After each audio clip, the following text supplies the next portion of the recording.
না, অনুভূতি প্রতিবারের মতোই অনেক ভালো, অনেক আনন্দিত আমি।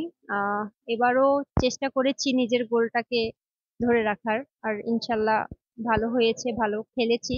কিন্তু যতটা টার্গেট ছিল নতুন রেকর্ডের, বা আমাদের দুইজনারই সবসময় টার্গেট থাকে যে আমরা দুইজন দুইজনের রেকর্ড ব্রেক করব বা নতুন রেকর্ড করব, ওইটা যদিও বা আমরা দুইজনের একজনও করতে পারিনি, কিন্তু চেষ্টার কোনো কমতি ছিল না। আজকে আমার জাম্পের হাইট ছিল, গোল্ডের হাইট ছিল 1.71 মিটার। এরপরে আমি ডাইরেক্ট রেকর্ড লাগাইছিলাম 1.77। কিন্তু আমার একটু ইনজুরি ছিলাম, ঘাড়ে একটু ব্যথা পেয়েছিলাম জাম্পের সময়, এই জন্য আর কি ওই রেকর্ডটা আমি ক্রস করতে পারিনি। কিন্তু সর্বোচ্চ চেষ্টা করেছিলাম, যদিও বা এটা আমার হয়নি। ন্যাশনালে এটা আমার পঞ্চমতম গোল্ড। আর মাঝখানে বাংলাদেশ গেমস খেলেছি, ওটার একটা মোট 6টি গোল্ডের আমি হয়েছে।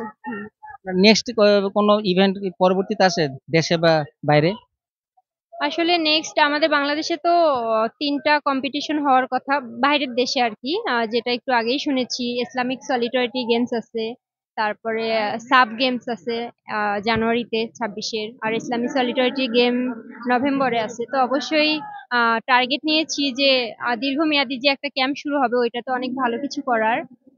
দেখা যাক কতদূর আগাইতে পারি, কিন্তু মূল টার্গেট হচ্ছে সাব গেমসে হয়তোবা আমরা দুইজন যদি চেষ্টা করি, ইনশাল্লাহ আমাদের দুইজনেরই একটা মেডেল থাকবে।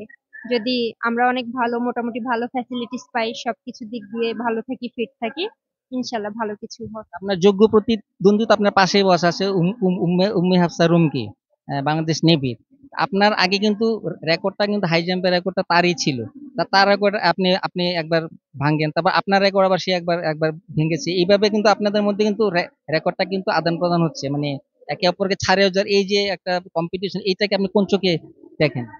আসলে আমরা জাস্ট যখন কম্পিটিশনটা করি, হাই জাম্পে নামি, তখন আমরা নিজেদের মধ্যে নিজেরা কম্পিটিশন, ও আমার ইভেন্ট পার্টনার, এই জিনিসটা জাস্ট ওই 1 থেকে 1.5 ঘন্টার মধ্যে বিষয়টা আসে। তাছাড়া আদার্স টাইম, যেমন এখন বসে বসে খেলা দেখছি, দুইজন একসঙ্গে গল্প করতেছি, কার কি হবে, কার কি মানে ভালো। যেমন হচ্ছে যে কোনো বাইরের দেশে খেলা আছে, আমি ওর কাছে সাজেস্ট নেই, দোস্ত কোনটা করলে ভালো হবে, বা ও মাঝে মাঝে আমাকে বলে যে তোমার এটা করলে ভালো হবে, বা এটা করলে, অনেক টিপস দেয়। আর আমাদের মধ্যে কখনোই মানে বন্ধুত্ব ছাড়া অন্য কিছু ছিল না, ইনশাল্লাহ আপনাদের দোয়ায় কখনো থাকবেও না। আর আমরা দুইজনেই চেষ্টা করে যাব যেন সামনে আমরা হাই জাম্পে আরো অনেক ভালো কিছু করতে